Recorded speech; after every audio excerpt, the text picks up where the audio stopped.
Hola, bienvenidos a Cuarto de Hora. En estos 15 minutos vamos a hablar del Perú porque tiene un nuevo gobierno que se ha visto obligado a declarar el estado de emergencia por 30 días ante las protestas masivas originadas por la destitución de Pedro Castillo después de su vano intento de disolver el Congreso.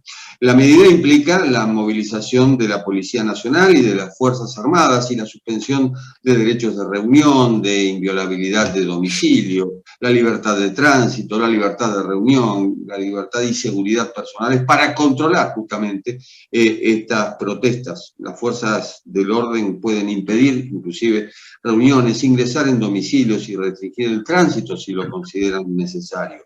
Los manifestantes reclaman el cierre del Congreso, un adelanto de las elecciones, la renuncia de la presidenta Dina Boluarte y para algunos inclusive la libertad de Castillo. Bueno, después de anunciar el adelanto de las elecciones para abril de 2024, Boluarte dejó entrever que la nueva fecha podría ser en diciembre de 2023, pero la convulsión continúa y bueno, todo esto comenzó el miércoles 7 de diciembre y derivó en este caos que no tiene fecha de caducidad.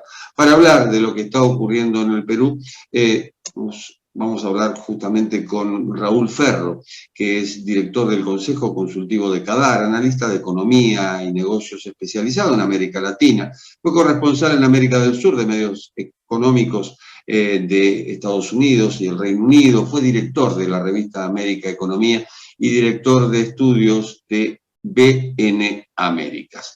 Raúl, estás en Santiago de Chile y desde allí, ¿cómo se ve la situación en el Perú? Hola Jorge, ¿qué tal?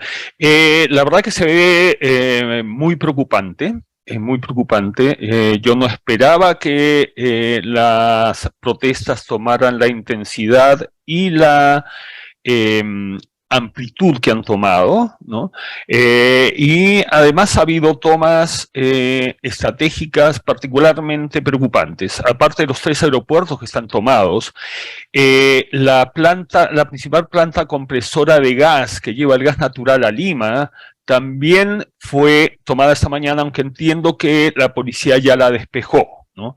Pero un amigo especialista en energía esta mañana me comentaba que había mucha preocupación sobre un posible corte de gas a Lima. En realidad la situación es bien preocupante y con un grado de incertidumbre que es particularmente complejo para un país que ha venido sufriendo una descomposición institucional paulatina, que siempre parecía poder salir de estas situaciones críticas, pero esta vez yo lo encuentro bastante más preocupante que en ocasiones anteriores.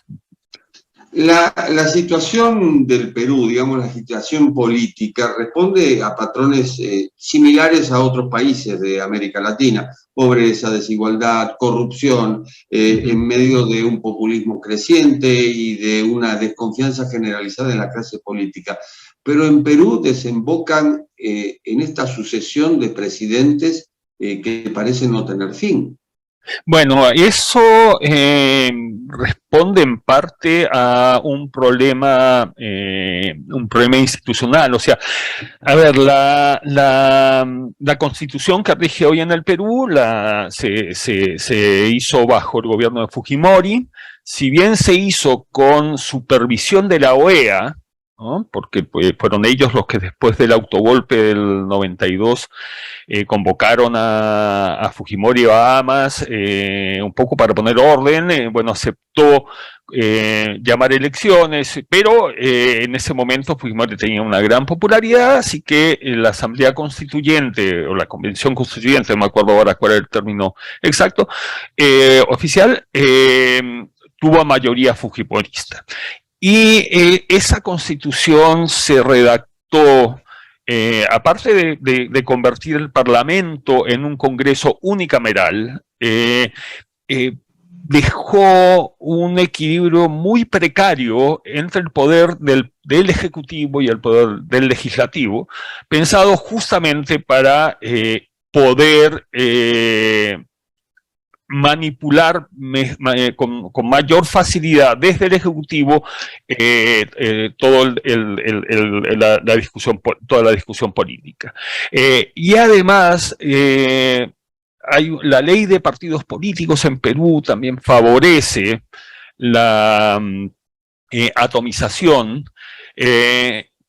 El sistema electoral que permite, que es a lista cerrada, pero con voto preferencial, también incentiva el caudillismo dentro de los movimientos, así que tenemos una constitución complicada. Fue reformada en varios aspectos después del retorno de la democracia en el 2000, pero en este aspecto no fue modificada. Y ese es uno de los grandes problemas de adelantar mucho muy rápidamente las elecciones en Perú ahora.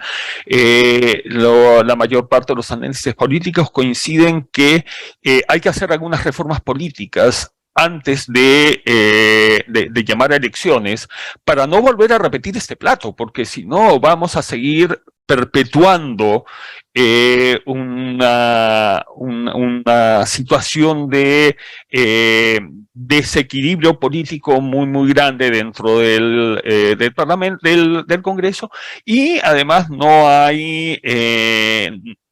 se dan las condiciones para generar consensos y acuerdos. Pero mientras Castillo tenía un 62% de desaprobación, el Congreso lo superaba ampliamente. Y justamente uno de los reclamos es si no la disolución, una reforma que permita cambiar justamente esto en el Congreso. Eso es lo que yo creo que es particularmente complejo en este momento. Ya el Congreso está muy desacreditado, ha sido un Congreso disfuncional, es un mercado persa donde se venden, compran favores. Se ha hablado mucho que para evitar su vacancia, asesores cercanos a Castillo compraron votos en el Congreso, ¿no? Entonces, el desprestigio es muy grande. Sus intereses no son cívicos precisamente. Hay mucha gente que protege sus parcelas de poder, protege intereses particulares, protege negocios, ¿no? Uno de los grandes temas han sido las universidades en Perú, que proliferan, y muchos congresistas son propietarios de universidades, entonces se han opuesto a reformas educativas y todo eso.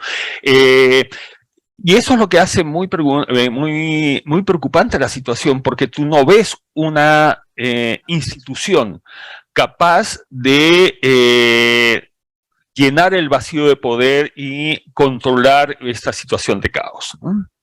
Raúl, ¿por qué mientras la política parece realmente tan inestable en el Perú, la economía se mantiene ajena a este desmadre, por llamarlo de algún modo? Sí, hasta ahora. Vamos a ver si pasa de esta vez. Fujimori fue un dictador, pero tuvo dejó dos legados positivos. Una, acabar con Sendero Luminoso, y segundo, estabilizar la economía y sentar las bases para un modelo competitivo que atrajo muchas inversiones extranjeras y que convirtió a Perú en un gran exportador desde espárragos, arándanos, cobre. O sea, ha habido un desarrollo económico bien importante. A pesar que en los últimos 20 años hubo muchos presidentes que llegaron, estoy pensando en Humala, tuvimos un segundo gobierno de Alan García, que podían tener visiones populistas en su momento, a la hora de llegar al gobierno, se dieron cuenta que este modelo económico les daba una estabilidad y una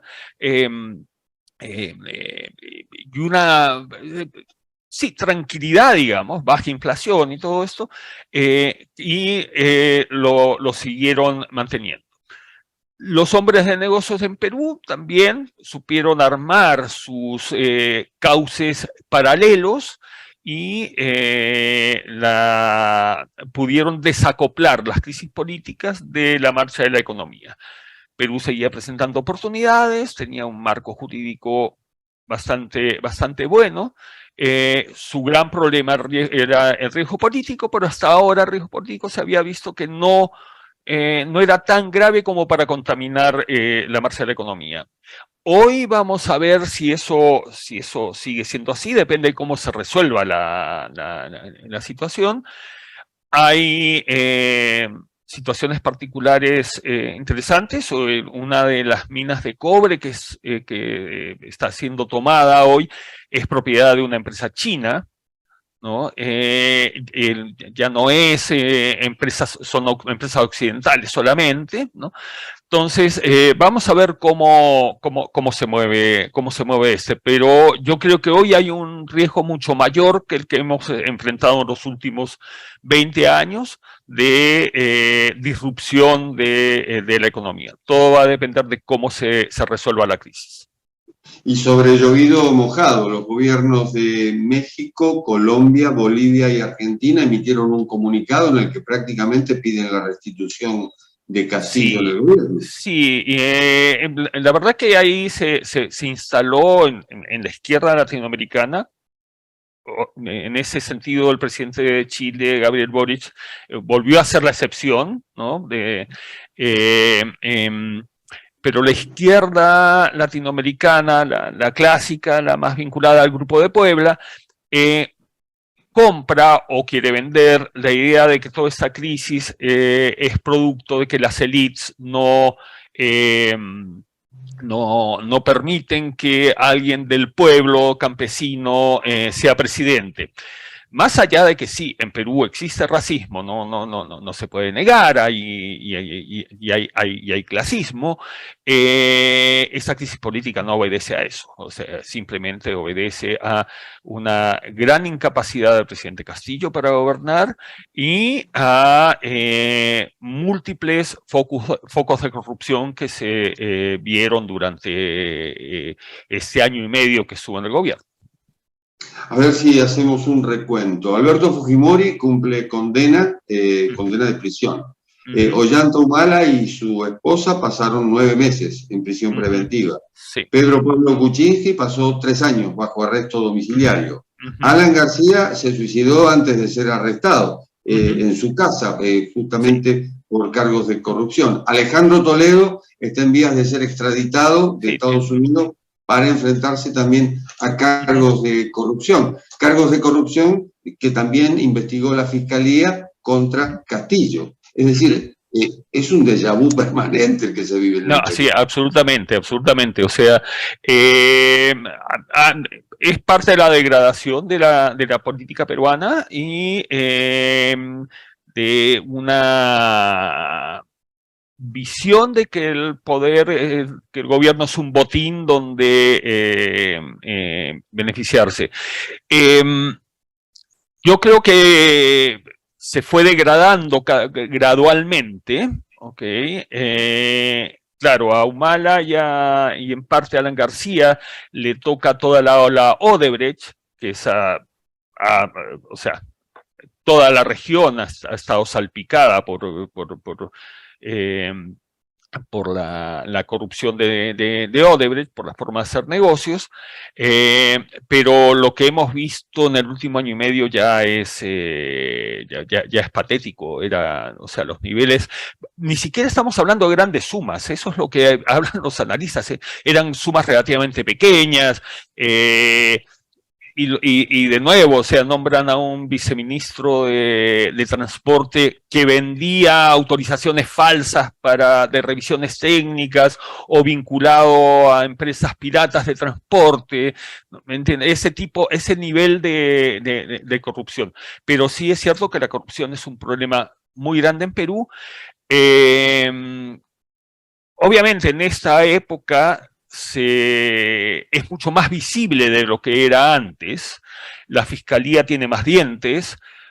La Fiscalía se ha movido en algunas ocasiones también por motivaciones políticas, pero sí estamos de acuerdo que el problema existe, no es inventado, ha sido transversal.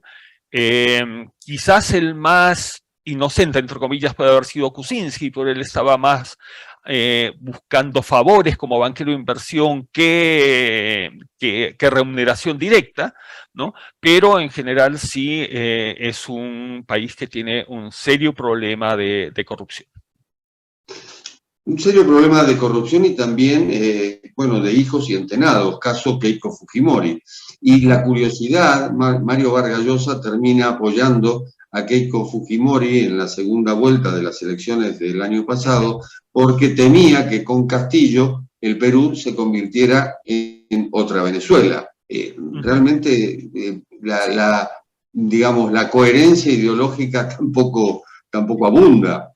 No, sí, bueno, pero el mismo Castillo, que el temor era que se fuera a una solución populista, al final del día terminó manteniendo el modelo. De hecho eso es parte de las cosas que le echan en cara, porque parte de los que están protestando sí están pidiendo la salida de Castillo, pero otros están pidiendo simplemente la disolución del Congreso pero no están buscando a Castillo.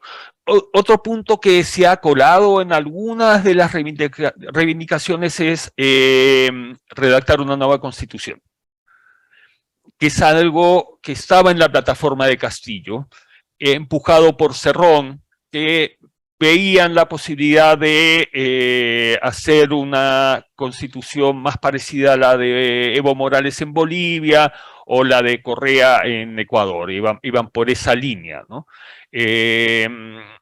Ahora se ha mezclado en este cambalache de demandas, no todos los movimientos piden lo mismo, algunos coinciden en algunos puntos, en otros no, es bien complejo el tema. Raúl Ferro, ha sido muy amable, muchísimas gracias. Gracias a vos, Jorge. Un gusto estar acá. Chao. Y un gusto ha sido compartir estos 15 minutos y monedas, cuarto de hora, el programa de Cadal TV con ustedes. Nos reencontramos en la próxima. Chao.